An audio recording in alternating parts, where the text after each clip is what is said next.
ஸ்ரீமதே ராமானுஜாய நமக. 4000 திவ்ய பிரபந்தம். முதல் 1000 பெரியாழ்வார் பாசுரங்கள் 347 348.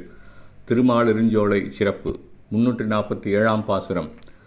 எட்டு திசையும் வெண்ணிறந்த பெருந்தேவிமார் விட்டு விளங்க வீற்றிருந்த வெமலன்மலை பட்டிப்பிடிகள் பகடிரஞ்சி சென்று மாலை வாய்த்தெட்டி திளைக்கும் தென்திருமாலிருஞ்சோலையே. எட்டு திசைகளிலும் பெருமை விளங்க கணக்கற்ற தேவிமார்கள் பலர் சூழ்ந்திருக்க துவாரகையில் கொலுவிற்றிருந்த பகவான் கண்ணபிரான் எழுந்தழி இருக்கின்ற அழகரது மலை. மாலை காலத்தில் பெண் யானைகள் ஆண் யானைகளை உராய்ந்து போய் களவிச்சுவை முற்றி மிக்க மகிழ்ச்சி கொண்டு திளைக்கும் மலை திருமாலிருஞ்சோலை மலையாகும். 348ஆம் பாசுரம். மருத பொழிலணி மாலிருஞ்சோலை மலை தன்னை கருதியுரைகன்ற கார்கடல் வண்ணனம்மான் தன்னை விரதம் கொண்டேத்தும் வில்லிபுத்தூர் விட்டு சித்தன் சொல் கருதி உரைப்பவர் கண்ணன் கடலினை காண்பர்களே.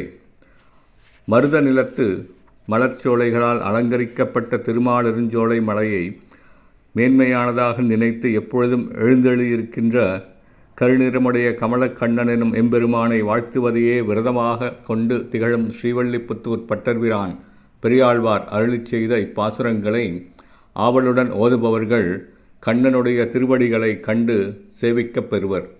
ஸ்ரீமதே ராமானுஜாய நமக.